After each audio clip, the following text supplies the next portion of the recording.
call, please. Okay. For roll call, Veronica Cordova. Here. Rustin Self is not present. Mike Miller is not present. Mike Rackler. Here.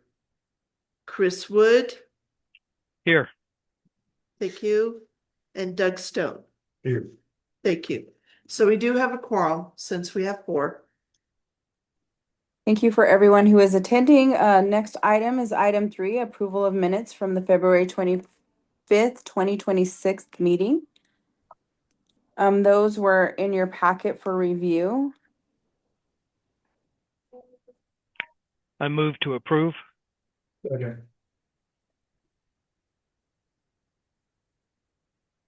I'm sorry, did we have a second? Yes, Doug.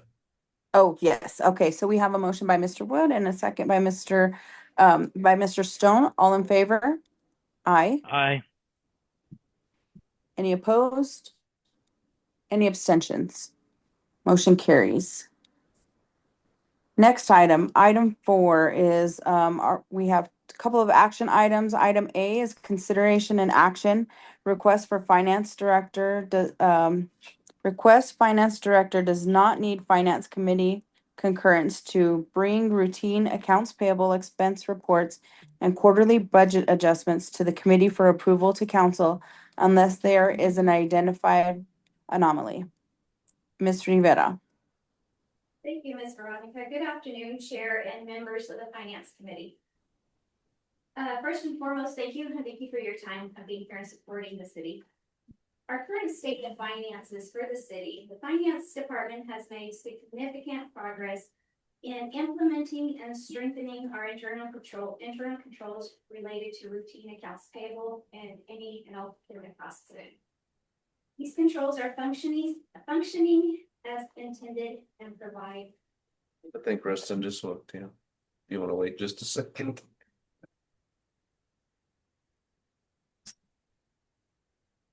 Maybe not. He's on his way. I thought I heard him in the home. Go ahead.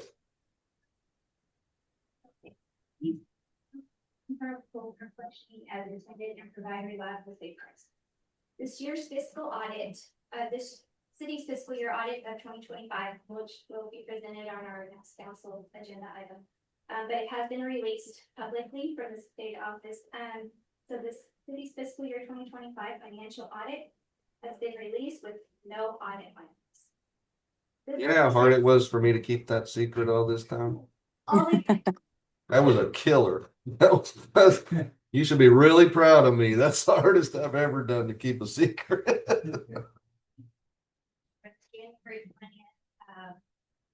And Mr. Raptor was in the exit conference, and all information that's released out of the exit conference remains confidential until it is released to the public from the auditor. Excellent job. Congratulations. Congratulations. What is it they do?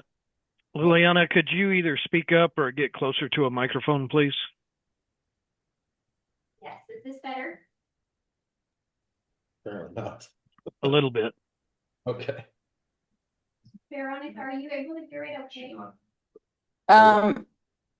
It's a little distant. Is it on?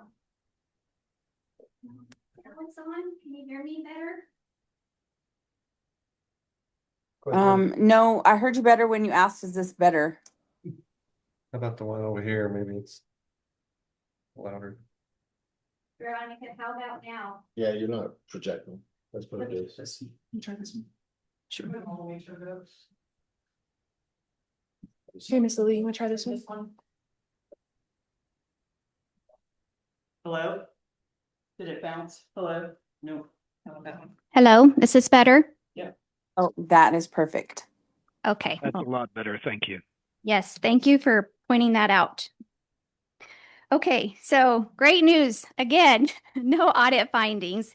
In comparison from the prior year, audit included findings related to prior period adjustments, cross-training, internal controls over cash disbursements, cash management, internal controls over payroll disbursements, a late audit submission, travel and per diem, and credit card usage.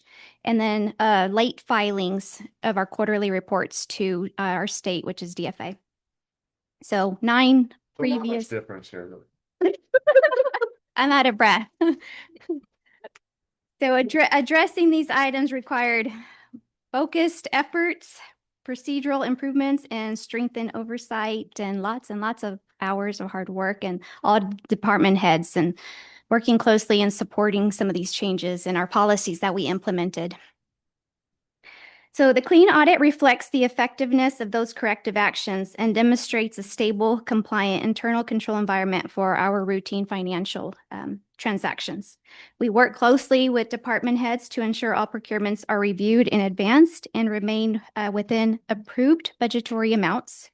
This collaboration supports accountability, consistency, adherence to adopted financial policies. Our department's heads review and receive the monthly budget so that they can monitor their expenditures and such.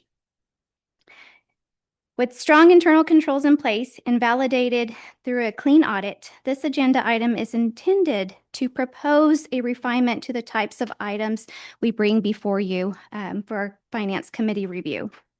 This request is to focus Finance Committee review on projects, exceptions, and any anomalies rather than routine transactions that already fall within approved budgets, established policies, and our internal controls. Mr. Stone had a great question and asked that we identify or define the what would be considered anomalies or routine transactions. And I appreciate the heads up, and that way it gives me time to review and also express from my end why I intend to propose the change. So anomaly items are all those that fall outside operational that potentially can impact the city's financial position in a material, compliance, obligations, or long-term sustainability. So examples can include, but not limited to, of course, significant budget reductions or revenue shortfalls impacting operations or our current services, unanticipated expenditures or cost overruns, major capital projects or significant scope of cost amendments, the use of fund balances or reserves, grants with substantial matching requirements, changes to financial policies or procedures that we would intend to bring before you, compliance or audit-related matters with potential regulatory impact, any debt or new debt that would be issued, extraordinary or one-time transactions such as a legal settlement or emergency expenditures. Routine transactions are managed through established staff-level review processes and ongoing audit oversight. Focusing the committee review on non-routine or high-impact matters allows more effective use of committee expertise while improving operational efficiency. So some such items that are considered routine items occur regularly as part of normal city operations. They fall within the budgetary adopted budgets and adopted policies. Any grants that have been approved by council with fully executed agreements are governed by established internal controls and do not materially impact the city's overall financial positions. I know I brought before you budget adjustments back on the 25th of February. Some items in there that were considered routine would be insurance reimbursements that we receive for repairs for such claims and such. Sometimes our fire protection and EMS funds needs to be adjusted to actual based on the revenues received from state fire allotment and EMS funding. Some of the anomalies in those budget adjustments would be for example, our PATS fund that was significantly reduced. That would be an anomaly we could bring before you because that does impact our city's financial. So this approach strengthens the oversight of complex financial issues while maintaining transparency and accountability across all transactions. So now with all that being said, I would propose that that information still be provided to you if you wish to have. Most of you are already in the distribution list for the council's agenda items. And we could add you to that distribution list so that you still have the information that would go before council, because those budget adjustments would still need council approval and requires a resolution. In addition, I can provide quarterly presentations to our finance committee, like I currently do at our council meetings. These quarterly presentations are for information only and presents the quarter's year-to-date financial activities that is submitted to our Department of Finance. The intent of this request is to ensure the Finance Committee's time and your expertise are focused on matters where review provides the greatest value to the city's long-term financial health. So with that, I'll stand for any questions. Or sit. Do we have any questions by the committee? It's a question or just a concern? My only concern is it kind of falls on us to think beyond current, in my opinion. And with Lily here, I have no problem with this whatsoever. But with some of the things that have occurred in the past, that's what I worry about. So you worry have about promised to stay 20 years. well, if I'm not here, this is an item that could be brought back before the Finance Committee if it's your request that, okay, well, we want to bring back all budget And I adjustments. was gonna say, if we get to a point where Yes, you could bring it back. audit or something where Mhm. things are coming up we weren't aware of, then we're gonna have to relook at it. But other than that, I think it's fine. That's my only concern is when there's no living. So the finance director and the city manager have to make budget adjustments. That's how it's moving funds from one account to another to cover what that account is for by design. And so what we're really doing is bringing you things that we have to do. There's no choice in the matter. You're not going to say no. You could say no, but the city would come to a standstill when you're doing it. So really the spirit of this is for non-anomaly related items to report as much. There's no reason to convene a financial committee meeting to approve a budget adjustment that would be, because it's not going to not be brought to council. It's going to be brought to council. And I think Correct. that's what we're talking about. Yes. So we're not bringing the budget. We're not bringing the budget to council. We're not convening a finance committee meeting to say, hey, there's no anomalies. Do you approve this? We're going to take it to council. Yeah. Or if there's a perceived anomaly, then we would take a look at it and go, hey, this is what we think we see. What say you, et cetera. This is what we want to do. So it gives us the latitude to go both ways on that deal. So this is why we put it. Yes, and most of you, the council members, already have all that information regardless in the council packet. If you're not in it, you would still have that information. It's not like we're totally taking this away from you or anything. The transparency is still there. The documents are still there. I don't think I'm on that distribution list. Liliana, would you add me to it? Yes, Thank you. yes. Do we have any other questions or comments from the committee? Hearing none, what is the pleasure of the committee? Motion to approve. Well, second. I have a motion by Mr. Rackler and a second by Mr. Self. All in favor? Aye. Aye. Any opposed? Any abstentions? Motion will carry. Thank you, Liliana. And congratulations on the audit as well, that I wanted to just mention that. I know the heartache and hard work that you put into that, so we appreciate all your hard work and Thank- all the staffs. Okay, next item B, consideration and action, review and discussion on resolution 22-23-24, enterprise fund rates and billing. The city manager and finance director must inform the committee on the current and past rates and status since the inception of the resolution 22-23-24. Ms. Rivera or Mr. Minton. Thank you, Chair, Committee. I'm gonna hand out some supplements that we might refer to because I think there's potential to have quite lengthy or in-depth discussion on a few things. Mr. Woods and Ms. Veronica, I apologize for not having all of these. However, the base document is the one that's up for review. On there, I'm gonna take a moment and hand some of these out, simply because maybe it's just my reading glasses, but I can't necessarily see these things all the time. So there's a base document. If we get into line items there, a letter from New Mexico Finance Authority that we might refer to, and I think we're good. Okay. So line items, base documents, and a letter. By default, I think you get what's left. There you go. Letter, at least one of them.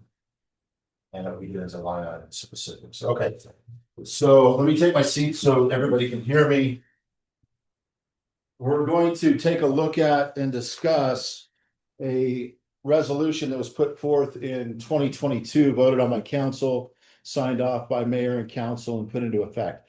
2022 resolution 22-23-24 was put into effect with billing to start on what I will refer to going forward as base year 2023 to make incremental adjustments each year on water, solid waste, i.e. trash, and sewer.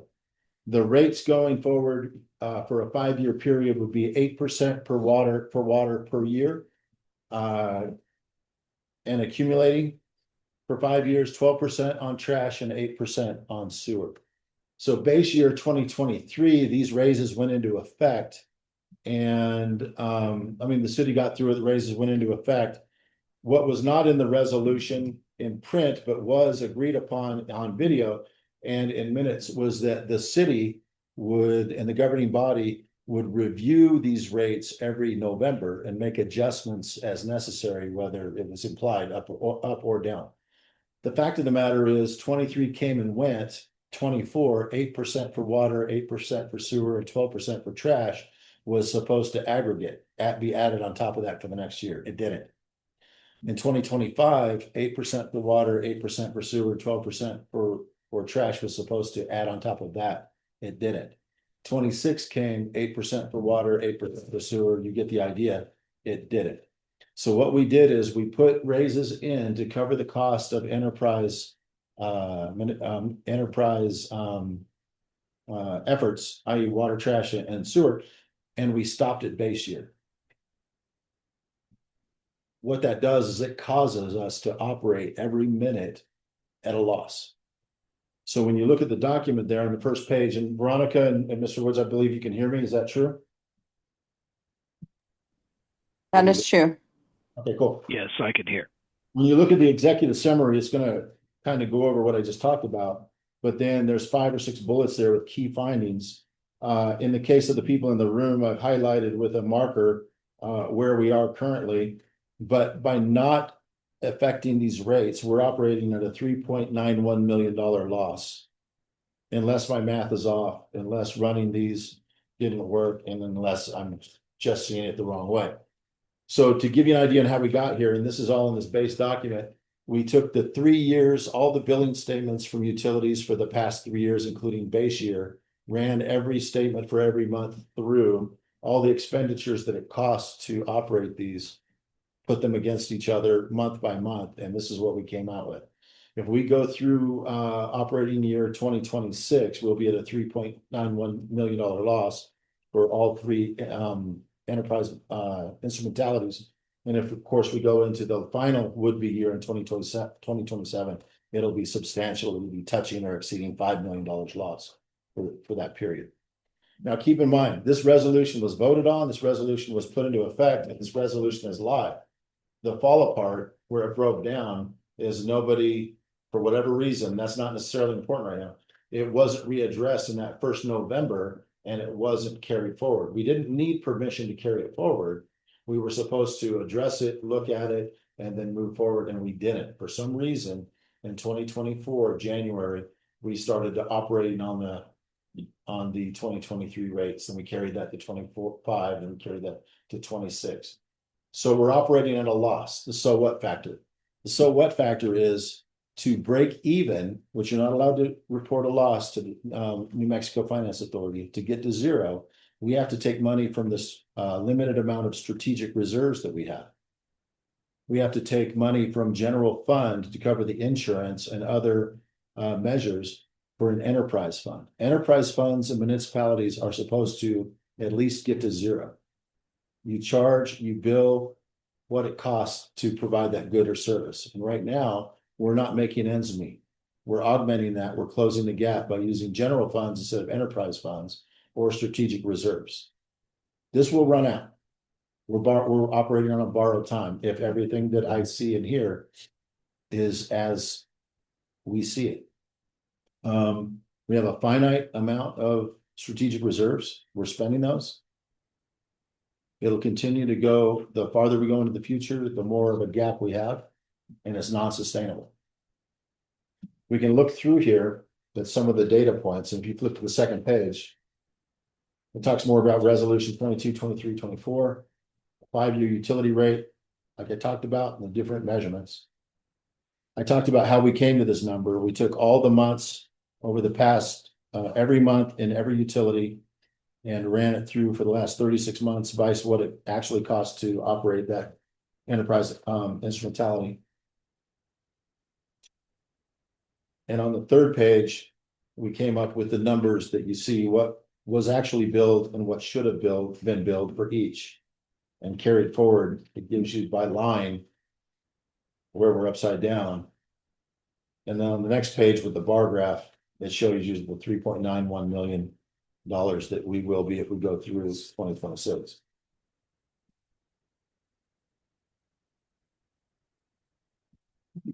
As I mentioned before, approval has already been granted. Somewhere along the line in operations, management, etc., there was a lot of turnover for different reasons, but a ball was dropped and we didn't increase these rates as we agreed upon, as we actually voted upon and put into resolution, which leaves us at a substantial gap, which for all intents and purposes is unsustainable. So we're not really asking for a committee to approve implementing the rates. The rates have already been approved. What we're looking for, what we're looking to do is provide possible solutions to get from where we are today to where we should be without causing excessive hardship on the city, but to get ourselves back on track. Now, if we look at this holistically, there's proof, and Ms. Cordova and Mr. Woods, you're gonna have to trust me on this one because I don't think you can see this document.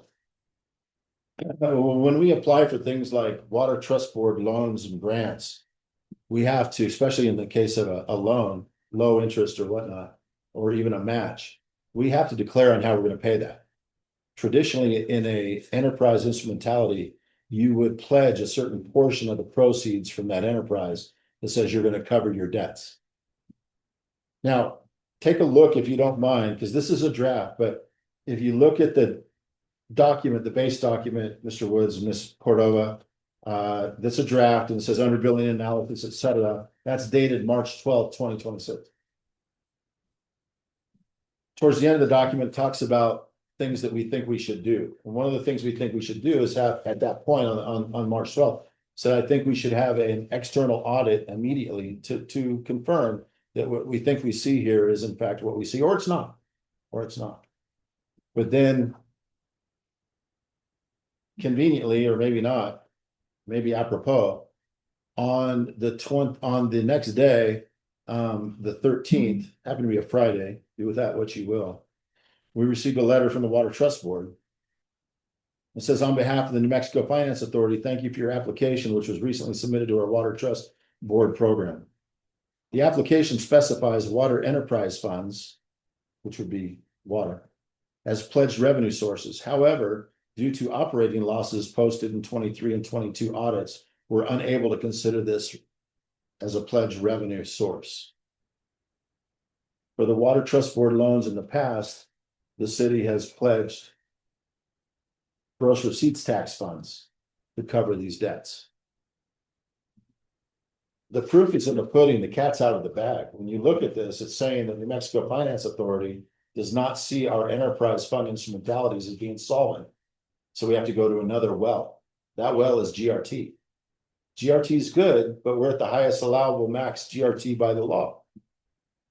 Consumer price index inflation will surpass our GRT allowabilities. And once that passes, we're back to losing money. It's non-sustainable. It's a model that borrowed some time, but it didn't fix a problem. The only option we have, there's three options really. Cut back on utility services, we're not going to do that. Take general fund money and cover the gaps of enterprise funds, which we've already been doing.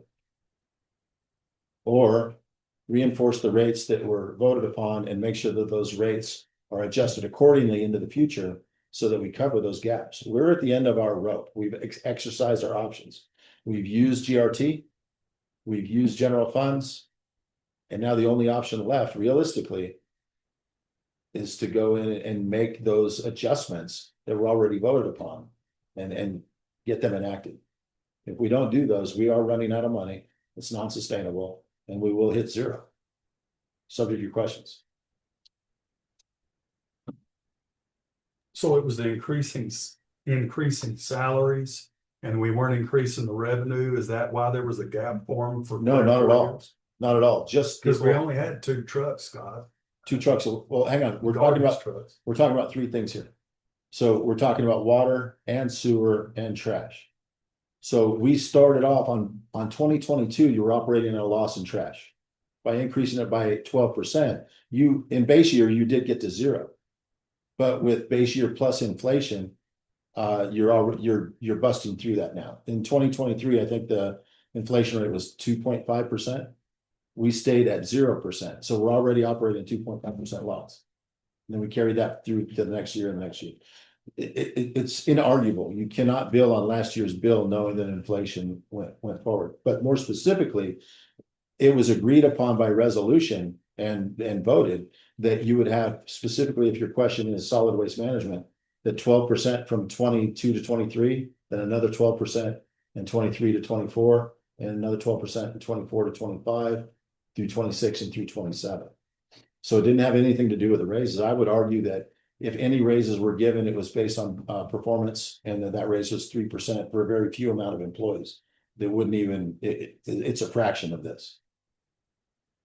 Mr. Newton, if I may. You may. To add a little insult to injury is when this was implemented in 2022, the reason it was implemented was because it hadn't been dealt with the 10 years before that. So even at 2022, we were very far behind the curve at the time that these raises were implemented. So it kind of compounded the situation. There's a lot of variables in here. To the mayor's, to add to what Mayor mentioned, I don't know where the 8% for water came from. But even on base year 22 to 23, adding 8%, we still operated in 23 at a $720,000 loss. Solid waste, we were okay. Sewer, we were okay. But on water, we were almost $1 million upside down. The 8% for water, if we're being completely brutally honest, was not enough. And you mentioned a lot of factors, and I get that. Yeah. A portion of this has to be old meters, water loss going through the pipes not being filled. Nobody's fault in this room. Just want to point that out. That I think I don't mind being the bad guy. It sounds like it needs to come to council and make a decision. But in my ideal world, I want to have something to show for it. We desperately need those water meters to account for what is actually going through the pipes. Water meters. So at this point with water meters, right, we're talking about variables, dependent and independent variables. So there are some interesting factors here. So when base year went into effect, this is going to lend a meter. When base year went into effect and water rates went up, water utilization went down. So when we look at it by the thousands of gallons, water use went down, water bills still went up a little bit.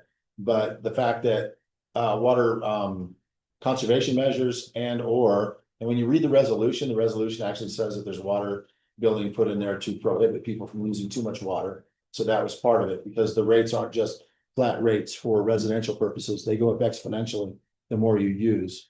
And so there is an element of metering. But the fact of the matter is, providing the service is costing more than we bill. However, to your point, with accurate metering at the residential and commercial level, 100%, you're going to know down to the margins of error, which will be nominal because of the efficiency of modern meters. We'll be able to tell you, but I would argue that that has very little to any effect on operating upside down from the get-go.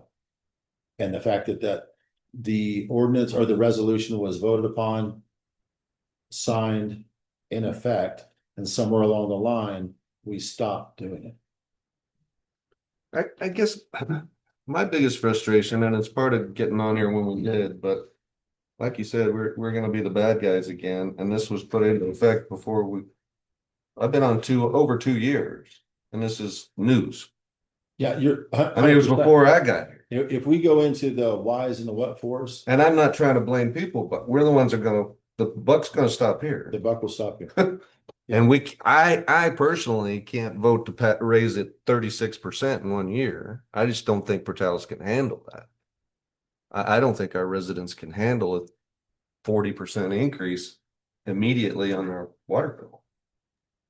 So we'll have to talk about a couple of things like. And the other part of that is that resolution wasn't just an 8%, that was the base tier for water use. It also significantly increased for people who are overusers of waters up to 150% if they used more than 100,000 gallons. So I don't know if anybody has looked at that chart recently, but that's part of that resolution.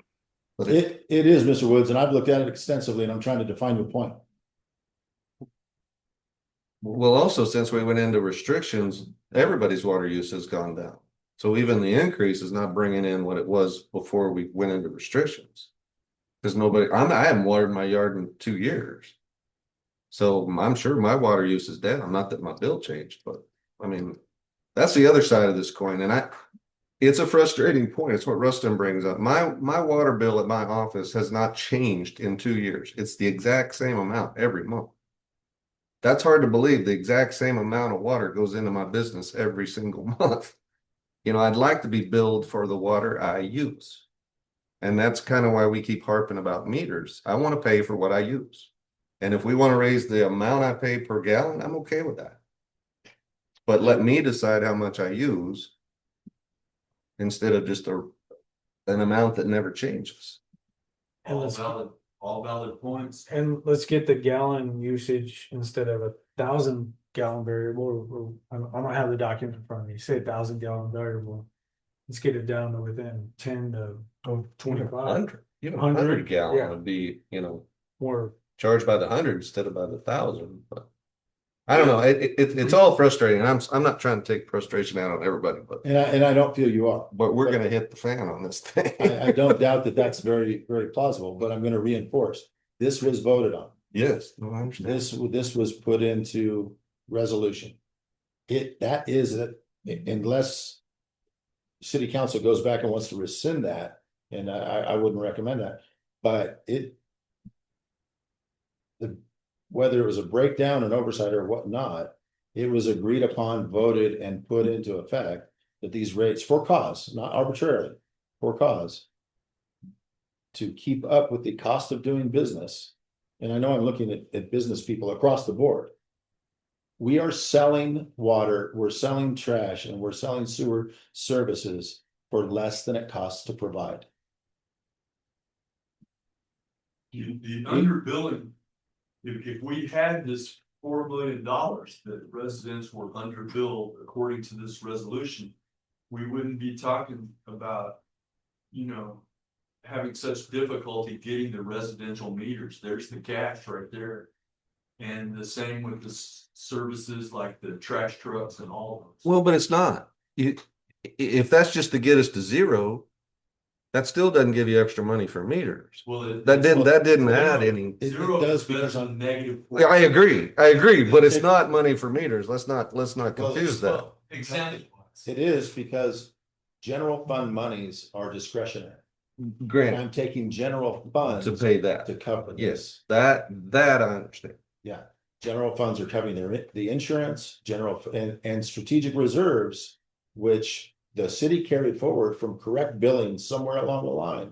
Those are running out. We are literally using our savings account. Yeah. To make this happen.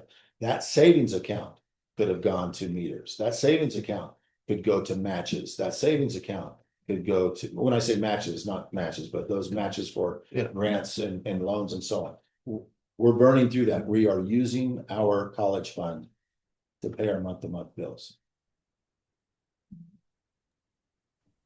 So really, the thing that's open is for discussion. And that's what we're doing now. And we need to, it's inarguable, in my opinion, and that's why it's watermark draft. On the 12th, I would have said, and I did, that we need an outside set of eyes to look at this, unbiased, to look at the numbers. On the 13th, I received a letter from the Water Trust Board saying, we've looked at your numbers and we don't want your enterprise fund money, we want your GRT money. So we're operating on GRT to cover enterprise. We're operating on general funds to cover enterprise. We're operating on strategic reserves to cover enterprise. That's what we're doing. Mhm. It's ugly. It's the truth. You know, the difference between the city of Portales and the Titanic story is the captain of the Titanic didn't have a choice. He wasn't going to save the boat. We can save the boat. It's just not an easy choice. It's not an easy way forward, but it has to be done. We can do this. And we have to. The first step, though, is to acknowledge and see where we are financially. It's an amazing story on the where we are with the budget. We're reeling it in, and part of reeling it in is acknowledging where we have flaws. And this is what I would argue in my tenure, albeit short. This is our flaw. We're using salary money. We're using road repair money. We're using demolish dangerous homes money to cover these gaps that should be paid for by themselves. Nobody anywhere in a municipality borrows money to pay for their cost of goods sold or cost of services sold. We have to fix this. I know Mr. what- Mittens. Go ahead, No, go Mr. ahead. Goodall. No, go ahead. I was just gonna remind, I know in finance committee in our workshops and all, when I presented and we talked about this, that we have budgeted a deficit. Water enterprise was almost a $2 million deficit. We knew that, and if we stay on mark with these budgeted expenditures, that we would have to tap into the cash reserves. General fund was about close to $1 million, and that's why we increased GRT, but significantly deficit in the water enterprise fund. Thank you. So, Mr. Mitten, the action that you're looking Yeah. for or requesting is that we move this forward to council? In my professional opinion, it must be moved forward to council. And what we need to do is define courses of action that it will get us back to zero, get us on track with the billing as signed into resolution. That's non-negotiable. But we need to find a way to do this with empathy and grace so that those people in the city who would suffer a harder Hardship. in this than others have a mechanism to work with the city, and the city has a mechanism to work with them. But I think my numbers are pretty darn close to being exact. And if that's the case, the city has to do something. That there is no Chapter 9 laws for municipalities in the state of New Mexico. We don't have an option of going bankrupt. What we have the option of doing is adjusting these rates and getting it straight before someone else gets it straight for us. It's non-negotiable. So my ask is to consider all things, have a discussion here, move it forward to city council with recommendations on how to get us from where we are to where we need to be, from where we are to where we voted upon and then enacted, and to get us back on track before we get us in a place we can't get out of. That's my ask. Okay. So hearing that, we do understand that if we need to bring it back to the finance committee, that's always an option. But what is the pleasure of the committee to move the recommendation forward to council?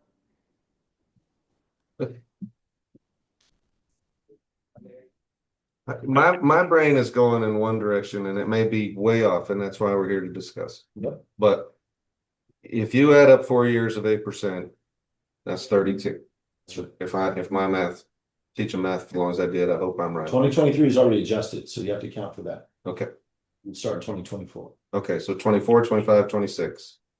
Okay. Chris, can you unshare the screen, please, so we can see the room? So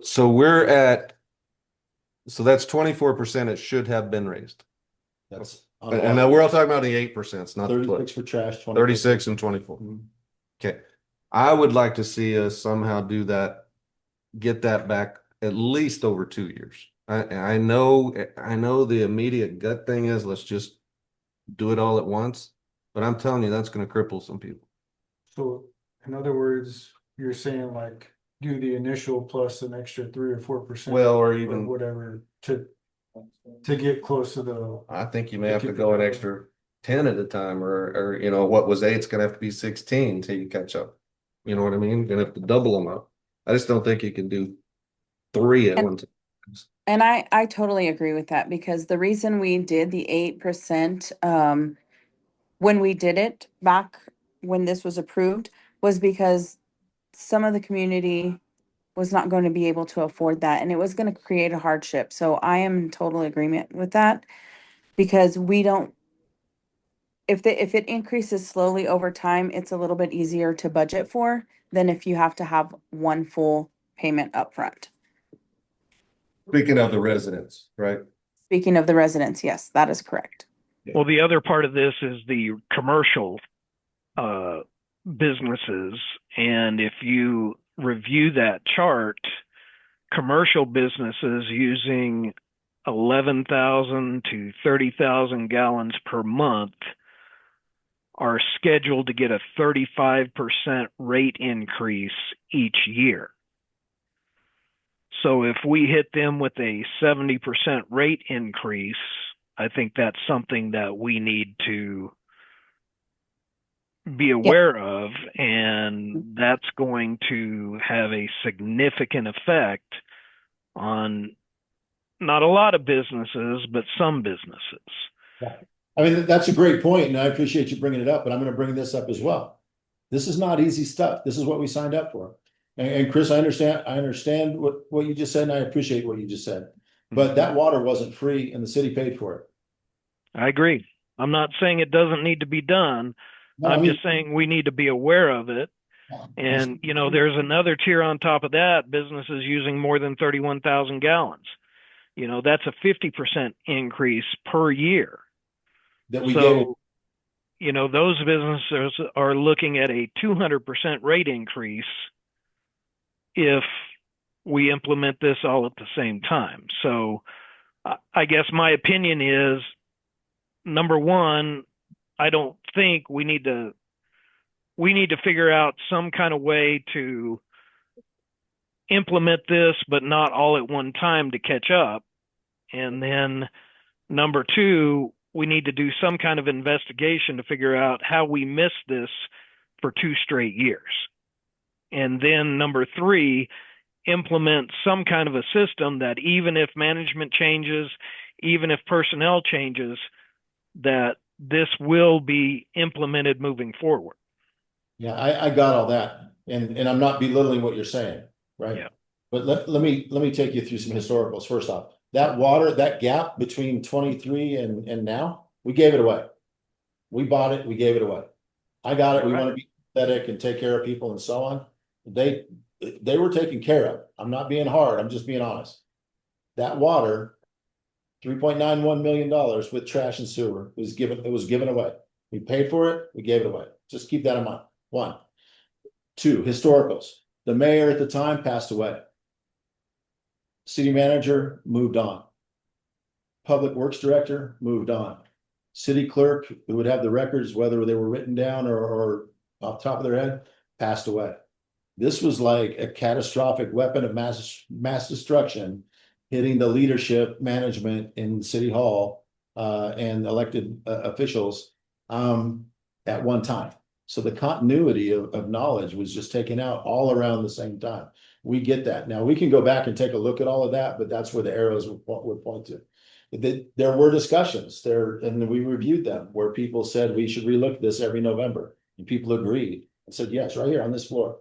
And took that in consideration, but they vacated one way or the other from the position. It didn't happen. It's unfortunate. One person in this room was in that room when it happened. Not one person in this room is in a key position that made a difference, or on the other side of the camera there, that made a difference. It all changed, and we inherited this, but we also inherited the responsibility to fix it. And that's where we are. Do you think that, to Rackler's point, just hammering people with this to get caught up would be substantial? The other side of that coin is the residents, as they are now, have been underbilled by $4 million. So look at all the money that was saved. So there's a little bit of a counterbalancing point there. The other thing is that all the residents that this will impact also have expectations of services. Mm-hmm. And we've had a substantial amount of complaints about those services: sanitation, water, watering the yards and everything. And so it kind of goes all hand in hand of the investment and what you're getting back, you know. Champagne taste beer budget. We've definitely been living on a beer budget, you know, an old beer budget at that. So, and it should have been reviewed every November, and for whatever reason that didn't happen. Well, I also hope that city management will be going back and looking for other things that may have been missed during all of this turnover. You know, this one's bad enough, and I'd hate to discover something else was missed over the last 2 or 3 years that nobody's discovered yet. Understood, but that's my job and working on it. But what's on the agenda right now is the resolution that deals with water, sewer, and trash. So I do appreciate your comments, and we are looking at that, but what's on the agenda is what's on the agenda, sir. I understand. I would move we take it to city council if we don't already have that on the floor, but I would move we take this to city council and recommend that. I mean, I don't know what the resolution of it is. I mean, I agree we need to make this up as quickly as possible, but there's also going to be some backlash. What if we you know, we talked about 8% for 3 years, so we need to get to 24, right? 24 is the number. I think what's on the floor, let me help you. Maybe I'm going to help you with your question. Okay. I don't know that what's on the floor is let us go recoup that money right now. I don't know that that's on the floor. It could be. That would be pretty harsh. Maybe what's on the floor for discussion is how do we get back on track? How do we get to, we're in 2026 and a half, right? Do we go at the 1st of June or July or August and at least get the 8% back from year 24? Do we pick up where we started, or do we pick up where we left off and move forward? Do we pick up where we left off and 1%, and we factor that in going into the future?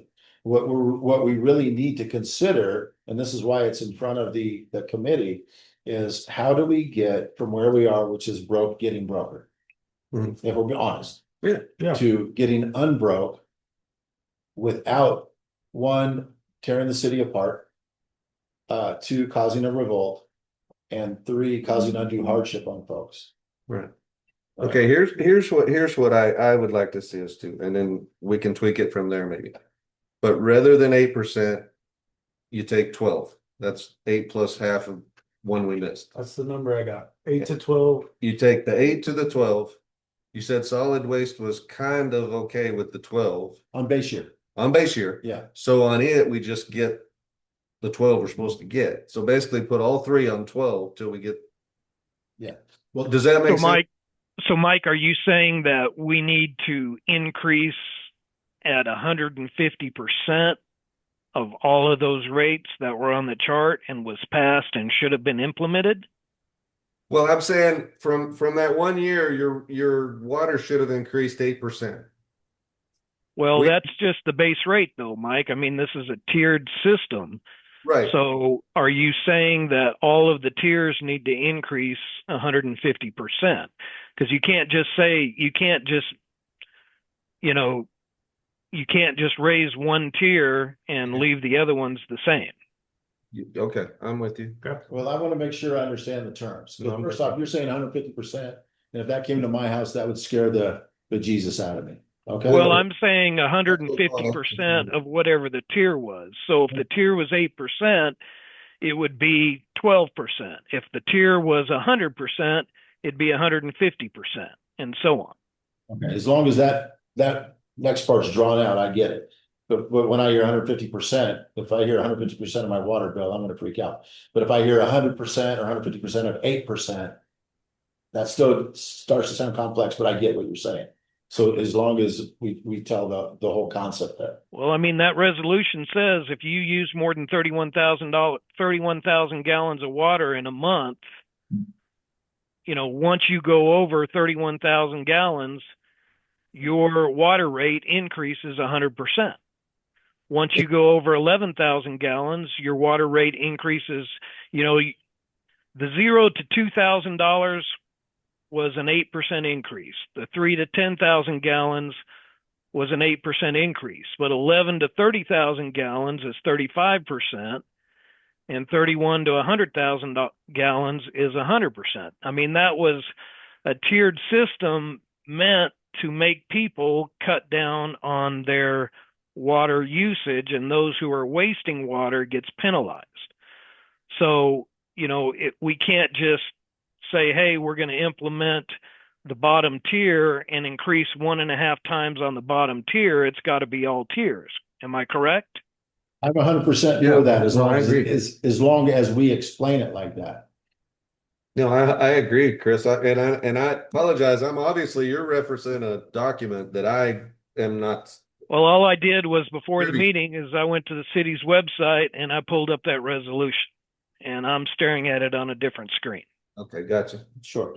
And in the resolution, it also says that the resolution is to adjust the rates so it covers the enterprise cost, and I'm paraphrasing, but it's also to encourage people to not waste water by when they get into those adjusted tiers, the water rates are adjusted exponentially to demotivate people to waste water. And I'm paraphrasing. Correct. That's what it says. Correct. Anybody residential using more than 100,000 gallons worth of water needs to be penalized. The mayor has a comment. Yes. Would it be feasible to have and fairly rapidly a working group dealing with, it's obvious that the rates need to be raised. Would it be feasible to have a working group and zero in on those rates, because the previous rates on high users was excessive. It was to the point that there were many complaints that it would drive brand new business away. I know of people that encountered that had the option to sell to a new business, and they said there's no way we'll come to Portales with those water rates. So it was meant to discourage high usage, but it potentially went pretty far down that path. These rates have got to be something that the new council can accept. Would a working group quickly be feasible to discuss nothing but these rates and then get them implemented as quickly as possible? And then review them every November like was originally suggested. And I would go so far as to say that working group needs to be figuring out how to make up these 3 years we didn't do what we did. We already have a resolution in place to raise it 8% next year. It's already there. You could implement that resolution tomorrow. they could go into the water billing department and say. Right, and raise them all to 24 or whatever. Yeah. We don't want to do that, but so we need to be specific about what that work's gonna do. That work group's gonna come up with how do we recoup what was the mistake that was made. I think that yes, across the board, in each case is the answer. So could a working group be formed and start working on this? Yes. Could a working group go back and say, well, we're not gonna do the 100,000 gallon thing, not without pulling that resolution? Correct. So you're not gonna change a resolution unless that's definitively what you set out to do, and that's the course of action chosen. We're in some puns again, but we're in some muddy waters here. Did we give water away? Yeah. Can we give things away? No. We start to get some weird territory here. So we have to consider those things that Mr. Rack was talking about. Working group, yes. Fast, yes. To recover, to get us on track, yes. To recover, possibly. That's going to take some legal review. And then that would be part of the working group as well. So recovery, that's not as sure as the other ones. Working group, yes. Getting back on track, yes. Looking at it going forward, we're almost through the other side of it. This is a 5-year plan. We're on the far side of 5 years. So we're gonna have to relook the whole billing concept, which I think the 5-year group billing should be relooked every year for different purposes. But that's why we're here, to have discussions, to recommend courses of action so that we can get something done. But what we can't do, and you heard me say it already, is continue to do what we're doing. I guess my opinion would also be to immediately implement the increases that should have gone into effect January 1st, 2026, and then maybe go into discussions about what should have been done 2024 and 2025. I can appreciate that comment. I like that. And what to be fair, what January 1st, 2026 would look like, so we know what we're talking about. Oranges to oranges, apples to apples. It would look like 23 to 24 compounded by 24 to 25 compounded by 25 to 26. So it wouldn't be 2023 base year 8% plus 2026 8%. It would be the 8% on top of 8%. Go, I see your hand. Go ahead. No, I was waving to one of my employees leaving, but that would be fractional. It would be, you would, at this point, you would be 2026 would be whatever, it wouldn't be the whole. It would be year 4. It would be year 4, so it would look like 11% or something like that. Well, year 4, the base water rate. I mean, I'm not saying that we do it in aggregate and raise them 24%. I'm saying we immediately raise the tier for this year, the 8%, and then let the council decide, or let a group decide how we're going to make up for the raises in 2024 and 2025 that were not done. Okay, but I think the 8% for this year should go into effect immediately. So I think another way to say that is to implement the 2024 increase that didn't get done. And then decide what you're gonna do about the 2025 and 2026 year. Yeah. Well, Instead of saying it has nothing to do with 2026. and my question at this point is, this thing is so befuddled at this point. I think the resolution needs to come back and we say, here's what we're going to go ahead and do the 8% from 2024 right now, but here's what we're going to do starting in whatever you're calling the next one, 27 or whatever. I actually think I don't think we can just raise it partials even at this point without people raising holy cane, even though I understand it was passed and it was voted on. But there's bound to be a statute of limitations on things too. You can't just all of a sudden 2 years later go, oh, we forgot to take $200,000 from you. So we need that right now. That's a big number, I think. Well, I know, but you get the point. To some people, $200 is a 200,000. Yeah, and so that we can put things in perspective. Sorry, I don't want to belabor this, but let's go towards the back of the document that I gave you. There's comparative analysis of water average monthly for 6,000 gallons. Can you put Portales, that back on the screen, please, Chris? and I didn't paginate it, but go to 6 TAC Alpha TAC 2. Glad him and Chris understood that. No, I know you understand that. I'm glad you do. The rest of us went, huh? Which page do you want? Like I said, I didn't paginate, but go to 6 Alpha peer comparison. That's probably about page 4, 5, 6. Keep going, keep going. Keep going. And under 6 Alpha peer comparison, okay. So simplified comparison to other New Mexico cities. Line 1, average Portales water bill, this is the average, okay, is $53 per month. Now that's based on our underbill. Where we would be in 2026 would be $67 a month. So we would have gone on average per household from $53 in 2022-3 to $67 in 2026 by the end of it. So we're talking about 8% adjustment on top, 8 plus whatever it was for the 3 years, adjusted to $67.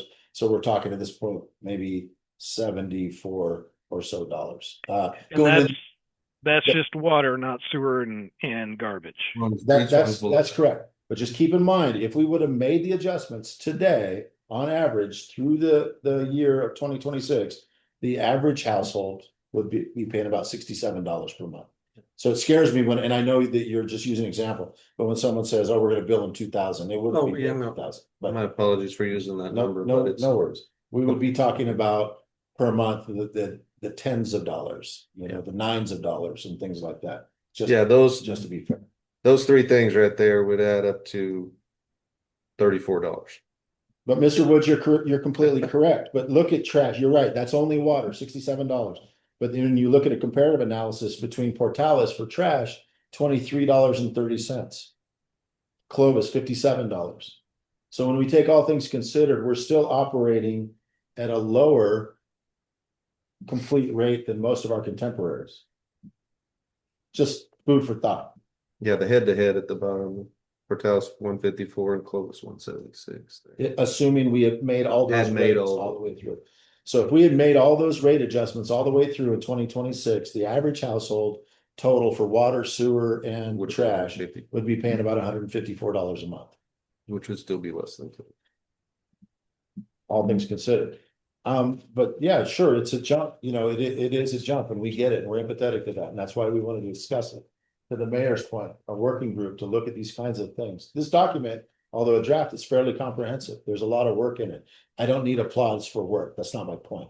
What I'm saying is we've looked at this several times between myself, finance, and others from all kinds of different directions, and we keep coming up here. But one undeniable fact, we can draw it out, but we can only draw it out until we're operating to a point we can't recover from. Right. Can't draw it out forever, that's for sure. Can we get it immediately raised just to where we quit losing? And then we go from there, we can do it later on, but like the next meeting, can we not raise the water rate where we put the finger in the dike at least? Yeah, the short answer is yes, within the content of that resolution. Can't go outside that. Now, that resolution is no guarantee that we're not going to be operating at a loss. I'm going to tell you why. That resolution and those numbers that were pulled 8% in the first year for water specifically still had us operating upside down for that year. So I would have to run the numbers, but I could only operate within the 8 and the 8 and the 8. You follow what I mean? Yeah. So can we slow it? Can we stop it? Probably. If we can't completely stop it, could we slow it? Certainly.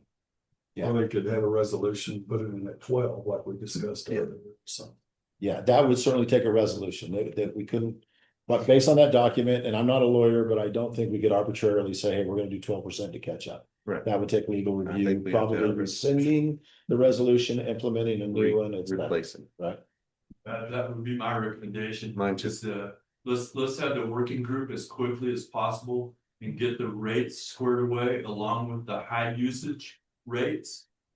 and implement the plan to be as painless as possible and just rescind that resolution and start with a brand new one that's gonna last 5 years. Yep. Go with a brand new plan that this council can be okay with. I mean, there will be no good guy in the aspect of nobody likes their rates to go up, but every other element, groceries, gas, everything else that has happened, except for utility bills in Portales, New Mexico. Well, and I agree with you totally, Mike. I think that's the approach we need to take. But I also want us to keep in the back of our mind, we're still talking to the co-op. We're still talking about Ute Water. And what I still think a lot of people in Portales don't understand is whichever source we get, we have to buy that water. So our rates not only have to increase to get us back to where we're supposed to be, we got to figure out how to cover what's coming. It gets a little more. So that new resolution may be 12 and 15 across for the next 5. Which is all the more important reason to meet each November at a Yeah. bare minimum. Yeah. If not every 6 months. I mean, this could be a dynamic rate structure. So I'm gonna throw this out here as food for thought. And when we discussed budget earlier. We talked about getting from a sore spot in budget to an unsore spot. That was great news. What the city of Portales has done, and Danielle has helped out amazingly. We've gone back to in some cases, I think 2002, looking through these things. Portales chose, for whatever reason, to use 5-year groups. And they said, in spite of the economy, in spite of a war, in spite of anything else, we're just gonna tell you what we're gonna bill you for 5 years. That's not really realistic. One of the things that we should probably do going forward is when we go to accept a budget, we should show where we are with enterprise funds. We should take a look at the pro forma consumer price index. We should look at other municipalities and what their adjustments are. And I'll tell you, it's about 2.5%. So if we're getting to 0 and we're doing our homework correctly, you're probably going to need to do an adjustment that matches the projected consumer price index. Right. Just to get to 0. But when you arbitrarily choose 5 years and you say, this is what we're going to do, you are exposing yourself to risk to being over, which is not exactly right, or under, which is hugely not right. And so I think that from quite a ways back, it's fairly flawed the way we've been doing this. Now, as the mayor, go ahead. I'm sorry. I was just going to also add in there that, I was on the finance committee back when this proposal was first presented to the council, and this proposal was not forward-looking. It was a catch-up proposal for rates not having been increased for the last 10 years or whatever it was before. This was our catch-up proposal to try to get back in the black. And so, this catch-up proposal was obviously not implemented, so now we got to do a bigger catch-up proposal. Yep. And a councilman at the time, Mr. Lucero, had a concern that we would be overbilling. So he was sitting on that side of the dais. He said, I'm concerned we're going to overbill. Can we relook this? And then the council, paraphrasing, but said yes. And so Mayor Jackson said, so we're going to relook this every November for over or under billing, if I'm not mistaken, because we have to look at it realistically. We don't want to overbill, but we certainly, as we know, we can't underbill. So this does have to be fairly fluid. When we agreed to a budget to do this going forward, it has to be, I would say, shorter durations. One, that would help hold us accountable year by year. We will never go 10 years without, if someone skips, dies, vacates, quits, whatever, that would help do that. I'm going to handle that at my level. We're going to take care of that. It'll never skip again. But I don't think we can realistically do these 5-year blocks. But I think it's just asking for trouble. And unfortunately, someone forgot from one 5-year block to another. They forgot, didn't do it, chose not to, whatever it was, which created a 10-year block. That 10-year block of being backwards Now 14. put us upside down. Mr. Wood's exactly right. The city tried to catch up. That catch-up number was wrong because we started off at base year $720,000 upside down, just trying to get to 0. But the clock doesn't stop. We got to zero for 23, but we didn't account for the out years. We kind of did. But realistically, if we followed this, by 27, we would have paid back for 22, 21, 20, etc. It's just, it wasn't good math to start with. You inherited this. The city council inherited this. Nobody here was then. But unfortunately or fortunately, this is what we signed up for. We've got the right crew to sign up for it. It's not going to be easy. It's probably going to be the most distasteful thing you do in your tenure, but it's probably going to be the most important thing you do in your tenure. And that's where we are. So working group. I'm good with that. Time frame, short. The city can't afford to carry this too far forward. Probably the scariest thing here is a letter from the New Mexico Finance Authority saying your enterprise funds aren't good here. Got bad credit in essence. So, Well, and if I'm understanding that letter correctly, just as briefly as we had a chance to look at it. Yeah. We're gonna pledge our gross receipts till we get this figured out. But we did increase our gross receipts. So that's doable as long as we get on this and get it fixed. Yes and no. A short part of that is, yes, it buys us time, but gross receipts is taxed by law, or Yeah. it's capped by law. And we're capped. I We're at the understand. cap. Yep. So we can own that gross receipts concept will only work until inflation passes Right. that amount. I Which we're understand that. up against that. I understand that. Which a lot of those gross receipts were sold to the public to get raises for fire department EMS. Now we're using it to make up for what? So, I mean, we had it, We didn't dig this hole. I know. So- Mike, I've heard two things. I've heard at the next council, bring it the effective immediately raise to the resolution, and then Mary Davidson said to rescind the resolution. So at some point. I think that working group needs to bring something that we're gonna take to council at the next meeting. So we need people on that working group that can work a couple of 3 times before then. What's Yeah. the 25th? Let's say 25th. Council meeting is on the, Second, 7th. seventh, So in 2 weeks, can we get that done, or do we need to shoot No, for the we can one a get- month we- from now? We can get courses of that. We have to. We don't have a choice. So we'll do crisis action planning. We'll put it on the agenda. But I would, finance committee meeting Monday, the 6th. Well, that was my backup question to the mayor. Outside of perhaps adding the mayor to it, why isn't the finance committee the one that does that? Why do we need a working group? What are we doing here as a finance committee if we're not the ones that are gonna do that? I mean, I don't understand my purpose if we're not gonna be the ones to solve this kind of problem.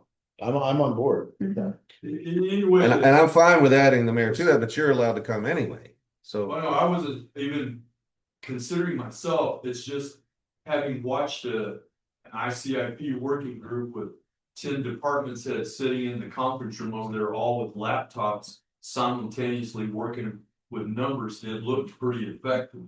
So if that can be done in this room as the finance committee, or if the finance committee can be the ones that go to that situation, that's great. I mean, finance is finance. Chris Wood, I'd like your opinion on that, because you've been on this finance committee the longest. Do you think we can get that done?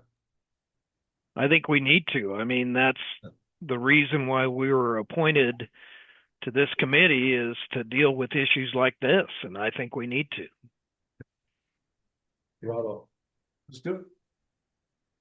One other thing that I would like to mention, just to have people think about, is around this same time is when we increased gross receipts taxes and property taxes, and we were worried about the total impact that would have on the committee if we raised all three. And so I think we raised our gross receipts taxes, correct me if I'm wrong, Scott, but we raised them almost all the way that we could, but we didn't raise the property taxes to the maximum amount. And so I think that's something that was another one of those things that we were going to revisit every year and probably has not been revisited. So I would suggest that we take a look into that as well. That is absolutely true, because I was here the night we proposed that we do it over 3 years with the property tax. And that's what got in the resolution, but it has not been brought back up. Property tax was explained wrong and stated that the property taxes would raise 150%. Right, Which would make a $400 tax jump to 1,000, which was not true. which was not true. Only the city's part would raise 150%, which would have made that $400 bill be $467. Correct. So they raised it 1/3, and then they were gonna look at the second third, and then the last one, as per Councilor Heflin. So we did bring it back for review whenever we were looking at the GRT increase as well. Go ahead, Rustin. What I remember is we decided to table it, that we didn't want to do both at the same time. Right, and because property taxes doesn't have the financial impact, doesn't necessarily, like Rustin said, It's large. move the needle like a GRT. It's only about 7% of our total general fund revenues. Yeah, right.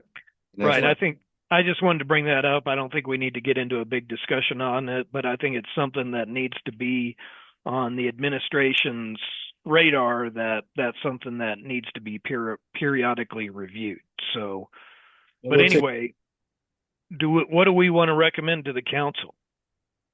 Well, that's what this next meeting we would decide, correct? Yes, so, go ahead, Chris. Did we decide we want to recommend they immediately implement, or do we even need the council to do that? I mean, do we want them to immediately implement at least 1 year of rate increases and then decide what we're going to do with the other two, or what is our position? So I think as a working group, being the finance committee or finance committee plus staff, et cetera, that we come up with that initial course of action. I believe we should come up with 2 to 3 course of action that includes some of those options or not. But also recommend a course of action and why. Now we have a short order to do that. And by law, can we do that? Or does the council just immediately have to say, implement this resolution we passed 3 years ago, or we're going to rescind it? That's a great question. Something else. I don't know about or rescinding. Okay, a couple of things here. It's a resolution we did not abide by. Now, when I say we, nobody's in the room when it happened, maybe onesies or twosies. But the city approved a resolution. For all intents and purposes, we're now in legal boundary. We were supposed to do something. The city didn't do it. Now, I could see people storming the gates and saying, you didn't do it, gosh darn it. But on the same token, the thing we didn't do was charge more. Okay, so this is weird territory. Are we in legal, not great land? Maybe, because we had a resolution and for whatever reason, call it decided, omitted, forgot, the city didn't do it. If they did, we might be discussing rates. Are the rates right? Do we have to raise them or not? But we didn't, so now we have, how do we get to where we need to be?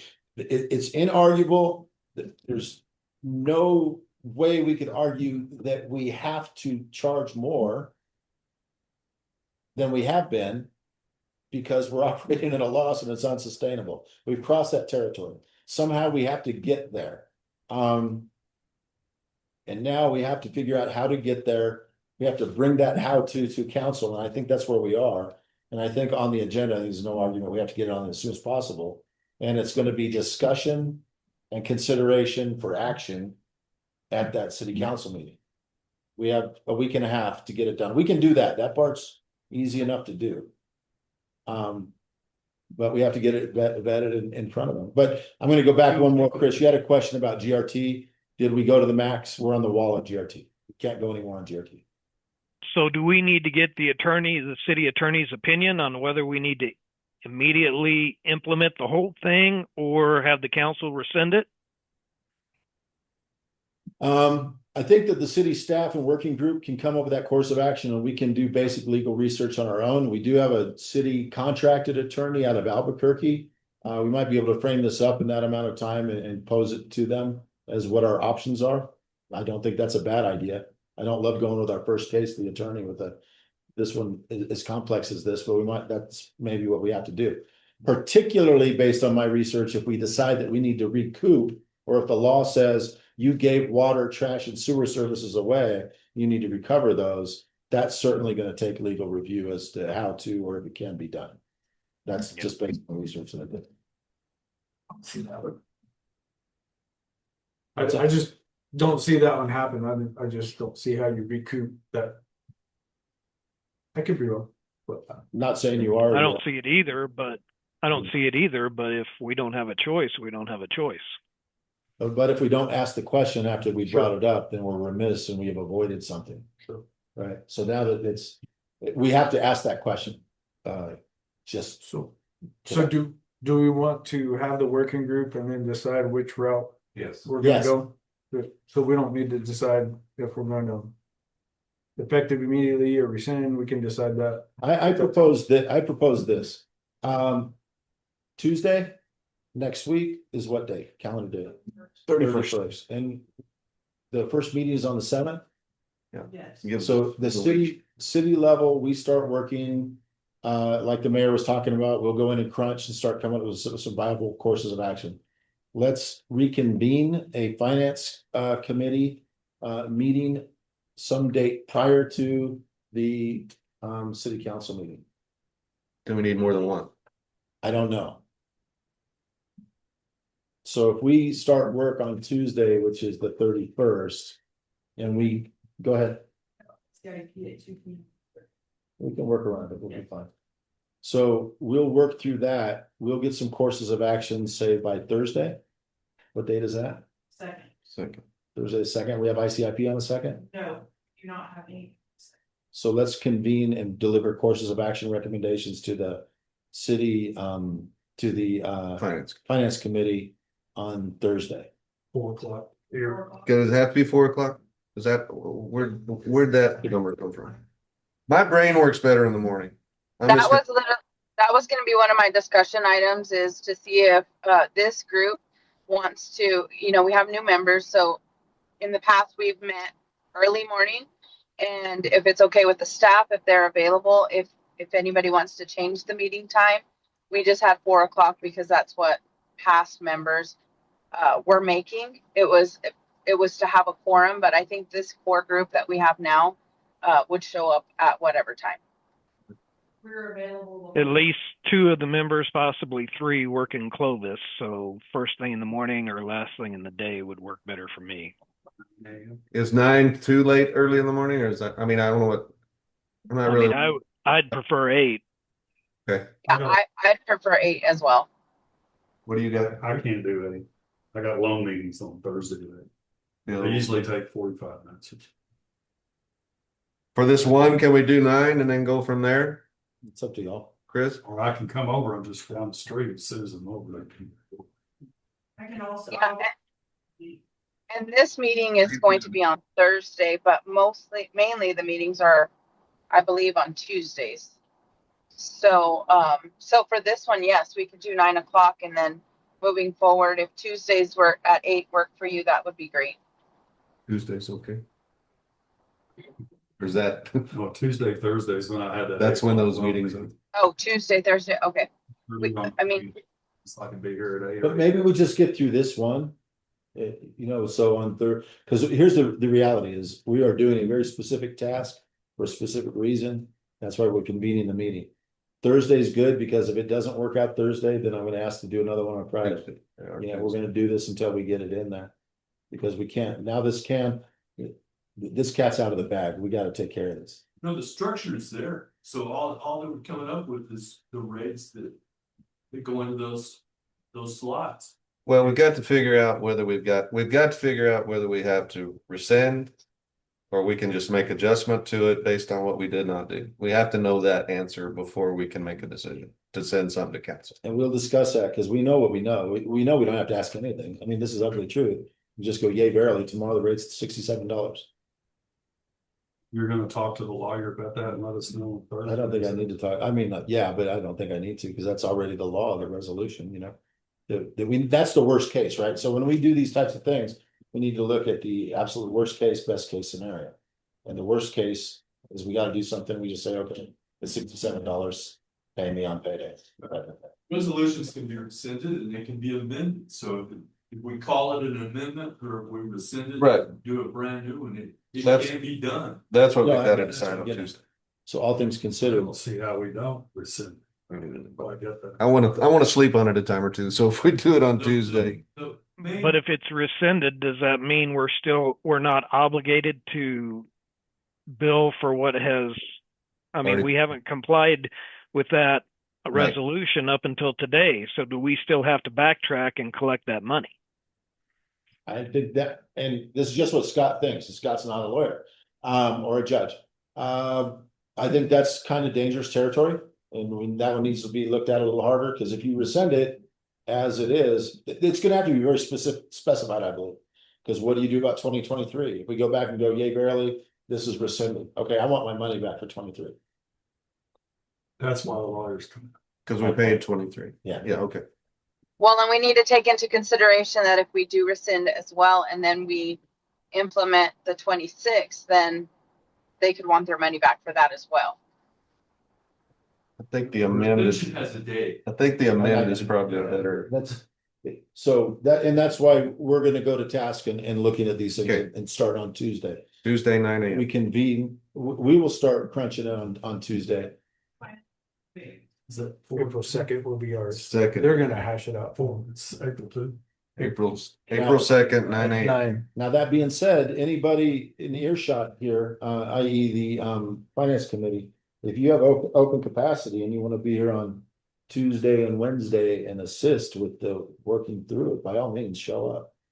You know, and if it's too many council members, do we have enough time? What time? Oh, we'll start in the morning. Let's call it 10 on Tuesday, At City Hall. City Hall. Yes.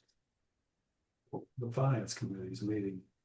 You said Tuesday? I thought it was No. Thursday. No, Right, Thursday. Thursday. I said wrong. Yeah, we're gonna do some work on Tuesday and Wednesday, Monday, Tuesday and Wednesday, and Gotcha. then deliver courses of action recommendations to the finance committee on Thursday. Then shore up an argument if we have one, which we should, for a presentation to the city council by the 7th. Yeah. As of right now, I don't have anything on Tuesday, so if 10 o'clock sticks, I'll try to be there. If it changes, would you let me know? If that time changes. That's fair. The city council members that are not in this meeting today, are they aware of this? No. They probably need to be, don't they? So we don't hit them in that. I think Tell them what we're working on. So Well, they're ready. that's why we do publish an agenda and agenda support items for the review. No one's hiding any secrets. And let me. They're gonna be blindsided. Let me explain Like that. we were. So all the information is public. All the resolutions are available for the public, not TikTok, but, what do we use? Facebook, Face- Instagram, YouTube. webpage. YouTube, the YouTube. For this meeting, will be. This meeting, all the other meetings are out there, so, City government's different. yeah. We'll have, So- Meeting will be published at 0700 by 0700 tomorrow morning. It's gonna be out. Yeah, and the meetings where Mayor Jackson and team voted the resolution in, that's online on YouTube and all those, so. All these things are public, all these things have been discussed, all these things are public knowledge. Just in the due diligence of our work and pursuit of work, I mean, one of the things charged with. Mr. Minton figured this out on, as your city manager budget. Going through the budget and deep dives with the budget team and the clerks, these things started to come, and manifest themselves, and it's just what we signed up for. We appreciate all your hard work on it, Scott. Oh, it's the team, it's the team, and a lot of times, you get the ball, you run across the end zone, you're really happy because you scored, right? This is a score, it's just not a real happy one right now, But like I talked to the team members, this is the most unpleasant thing you're probably gonna do. Animal control, different ballgame. But probably the most unpleasant thing, but it's probably the most important thing we do. If we're being just completely brutally, no kidding, honest. Because it's non-sustainable, and if it's not corrected, other things have to take effect, but there's no need to spook the herd yet on anything like that.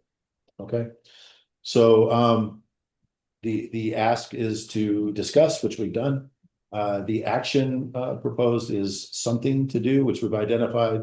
A working group at the city hall level will start on Tuesday, and we'll start developing courses of action and to get an answer and an argument, i.e. presentation, proposed that we provide to city council to brief them on where we think we are and how to get to a place that's more efficient and better for the city with regard to enterprise funds and enterprise fund instrumentalities. So Veronica, I don't know if we need a motion to say that we're gonna have that next meeting, or is that just something we discuss? Chair? Sorry, well, we had a motion on the floor, so we probably need to either amend that motion, rescind that motion, and then just move forward with a course of action plan with a new motion. What do we have on the floor? Chris actually made a motion quite some time back. It was never seconded.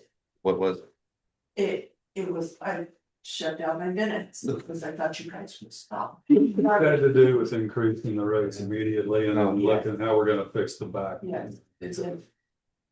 Don't you think we need to include an attorney's opinion on what we're gonna do with the resolution and how it affects us one way or the other? Yeah, I have no problem with that, but I don't have one in the room right now, so. Yeah, we'll get. But between now and next Thursday, that's what I was saying. Yeah. So Chris, are you okay with adjusting that motion to be that the finance committee is gonna meet on April 2nd at 9 a.m. to discuss how to move forward with council? Well, okay. I think. I am okay with that, but Chris needs to make that amendment because he made the motion. That's what I'm asking. Hang on. I'm gonna withdraw my motion. Yeah, or don't second it and it's gone. Well, that's what I said. We didn't Make a second new it, so it doesn't exist. Yeah. To let you guys know that. Right. It wasn't seconded, so it's kind of dead. It already died anyway. Yeah. We got it. So we went on to Someone further just make a new discussions. one.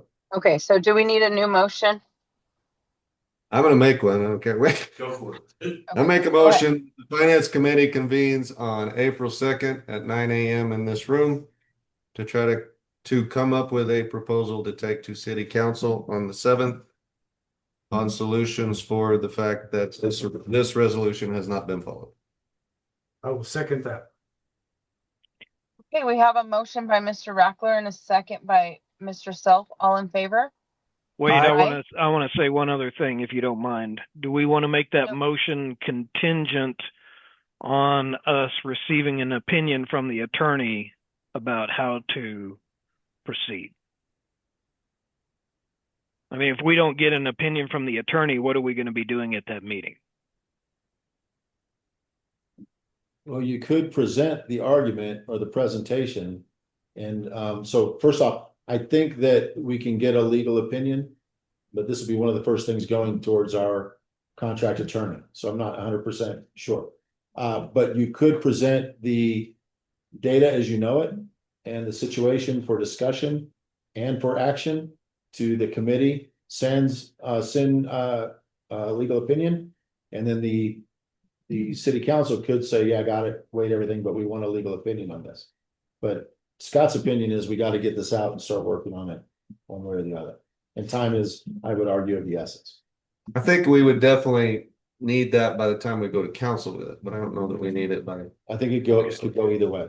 So we will shoot for getting that. Yeah, If we you're gonna don't, try like still crazy. Go to Yeah. council, and then if council wanted, they could say, got it, we heard your presentation, but we're gonna table it. Yeah. Pending a legal opinion or something like that. Right. So I would go forward. That's just me. I would go forward because we need to do this work. Yes, and respectfully, Chris, value opinion, there was a motion and I second it and I'll leave it at that. Okay, and I will commit Chris to ensuring that your voice is heard at council meeting, that you Me too. recommended that we did have that legal opinion. So we have a motion by Mr. Rackler and a second by Mr. Self. All in favor? Aye. I, Any opposed? Any abstentions? Okay, motion carries. Okay, now we have item 5, which is discussion items. There's nothing listed under the discussion items. Is there anything that anybody has to discuss at this moment? That's enough news for one day. More than enough. Okay, then we'll move on to item 6, and that is adjournment.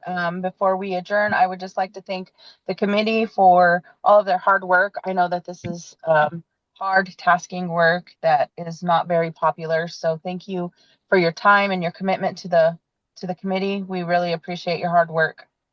And with that, we are adjourned. thank you, everyone. Thank you. Hey.